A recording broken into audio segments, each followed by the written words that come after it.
Hey, good morning, guys. This is Miss Davis, and I just want to help you guys out a little bit. I see a lot of you are struggling with the symbols and their meanings on the political cartoons for the Wednesday and Thursday lessons.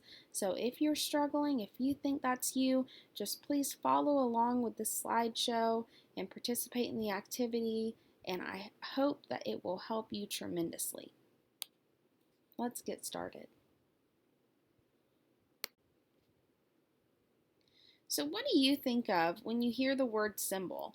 I want you guys to go ahead and follow the link that is right here on the Padlet page, and you're going to submit what you choose for a symbol and what the symbol you chose means.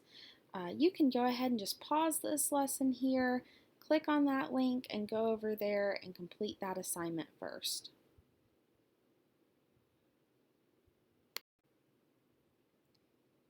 Okay, now that that's done, hopefully you guys all went and completed the Padlet page. I want you guys to think of a symbol being like a peace sign or a hand gesture. This is a thing that represents or stands for something else, especially a material object representing something abstract.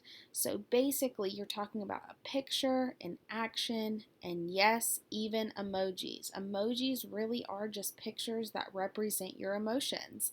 So, for example, if you send your best friend the laughing and crying face, it means that you're laughing so hard you're crying. And if you send your friend a crying face, that means that maybe something they said upset you.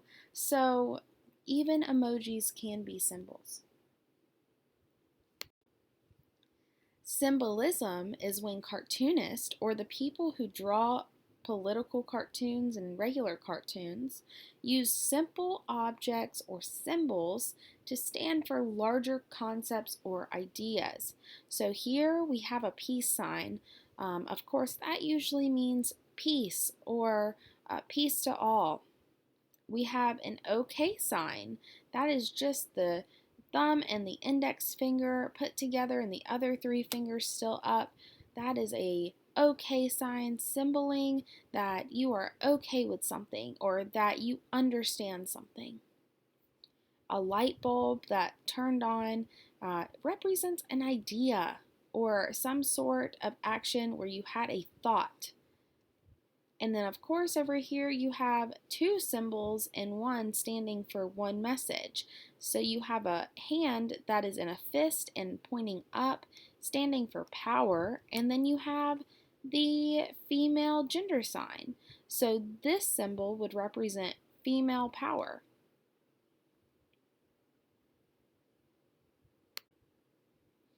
Okay, so just looking at a couple of political cartoons that I want you to think about. This one in particular.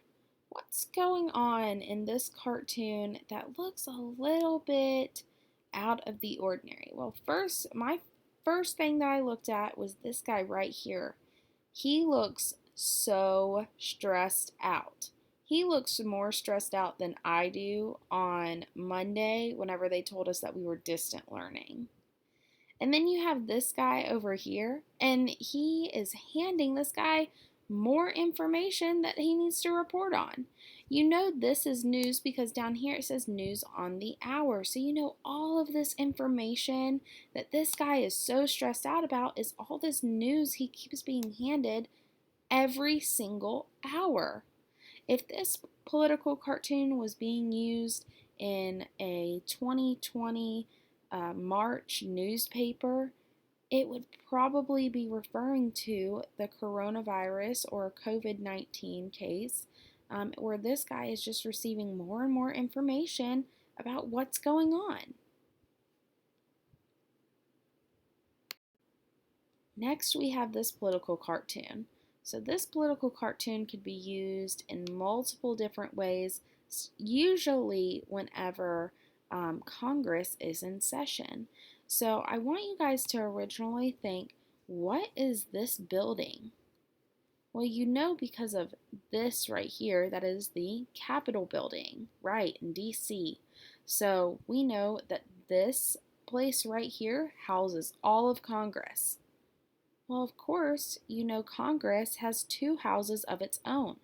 You have the Senate and the House of Representatives. We learned that earlier this year. And then you have the wall right here, the wall that's coming between the Senate and the House of Representatives. So this specific political cartoon could be referring about a lot of things. If we want to say the wall in general, we might be talking about the bill that would present a wall on the southern border of the United States that many Republicans had supported. And it might be saying that the Senate and the House of Representatives could not agree on the wall and there was a wall put between them. You could also use this on almost any other piece of legislation. So you could use it on maybe a federal funding bill, or if we were talking about what just happened in the news, we may be talking about the stimulus package for Americans for the coronavirus cases. For this specific political cartoon, I do believe it is talking about the wall and the legislation about the wall on the southern border of the United States. Okay, so now on your own, I would like you to try to complete the Wednesday, April 1st and Thursday, April 2nd political cartoon assignments. If you guys still have questions at the end of this, just please email me or message me on Google Classroom. You can also have your parents give me a call if needed, and we will try to work through this together. I hope you guys have a great day and good luck on the rest of your assignments. Bye-bye.